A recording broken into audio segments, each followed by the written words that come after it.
name is Joey Aviles y crecí, nací en San Sebastián de Las Vegas del Pepino.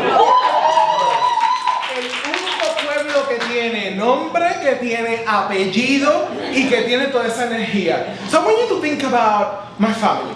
Those are the Gozalandia waterfalls. I grew up like 5 minutes from there.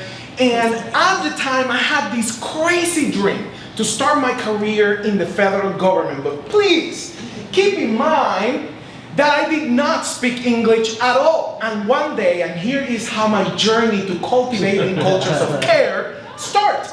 I get that call from a lady speaking English. And the only thing I heard was selected, and my vocabulary was like yes, no, and hello. All with the same smile. So as I started my career, I arrived to Washington, D.C., and I realized the extreme underrepresentation. Latinos are not anywhere close to power positions, and the bubble burst. I realized that we didn't have a voice, that we didn't have a place, and that's where I found mi voz ciudadana, ese momento that something needed to do. So I started my career and served for over 15 years across departments, helping leaders create cultures of care. But how do we do that? How do we engage that across 3 different departments? And we connected people to opportunities. Yep, that's me jumping from a wall, jumping from a parachute, and that was from my latest role in government as the first chief of civilian diversity and inclusion. And here's what I learned during that time. When my life changed, as I took that role, Hurricane Maria happened in Puerto Rico. My mom lost absolutely everything in the process, as many of us. And while I was leading diversity, equity, and inclusion for a major organization, the Trump administration put a hold on all diversity, equity, and inclusion training. I was dealing with that. My staff received hate calls. My staff, we had to involve the Secret Service. And I said to myself, hold on a minute.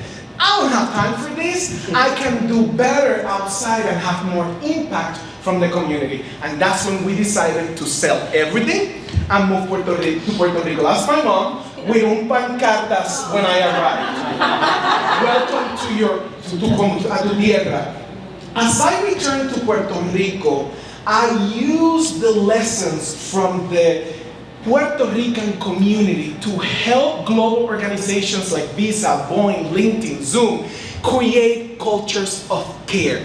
But how do we do that from our level? So from Puerto Rico, I get the chance to talk about the Puerto Rican culture, the flavor, the sazón y el sofrito to major organizations. And this is what I learned.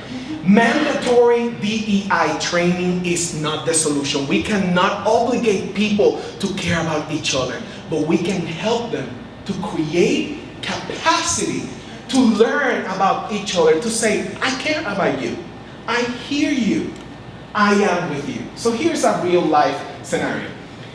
2 months ago, the University of North Carolina Hospital hired me to close the gap between their hospital and the Hispanic community. So I got to interview dozens and dozens of hospital staff to understand their challenges and their pain points. And this is what we found. Number 1, there is a lack of cultural competence. This is one of the quotes. Interpreters make the difference between life and death, yet we're not funding them. Yet they're not available to the Hispanic people that only speak Spanish and cannot communicate with their physicians. Number 2, oftentimes I feel like I am the only Latino in the room. And here are the problems of representation and inclusivity in the workplace. When you are in a leadership position and you're the only one, there are lots of barriers that you face with that. And then number 3, and this is our third finding, they said there needs to be change organizationally and at a leadership level. The care we give our patients, it's outstanding, but the relationship between management and employees could use a lot of help. So how do we help our leaders to show that they care? So here are the 5 solutions that we have discussed with our audiences. Number 1, helping them increase awareness and move towards ownership. A lack of self-awareness is poison. Reflection and review are the antidote. So how do we help our leaders, our people, increase their awareness? Number 2, we help them to connect with each other, like what we're doing tonight. Our stories carry power. We may not know each other, but after this event, we are now connected. So how do we help them leverage the power of belonging? Third, we help them understand that we can bridge the gap between well-being and workload. How many of you agree que muchas veces estamos viviendo la vida como velas solas? So we got to equip each other on how to close that gap between our workloads, our burnout, and our well-being. Number 4, the work that we do requires facing conflicts rather than moving away from them. So we help them embrace productive conflict versus toxic conflict. How to do that masterfully. And lastly, this lesson comes directly from my family. After Hurricane Maria, they went out to serve the people. And it's that spirit that as long as we are alive, we can make it count.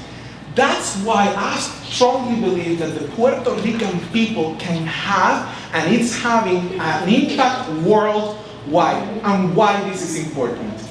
This is important por la próxima generación. That's my baby boy. And now that we are in Puerto Rico, we not only care about what we do, but we do well and do good at the same time because we truly care. So thank you so much. Gracias.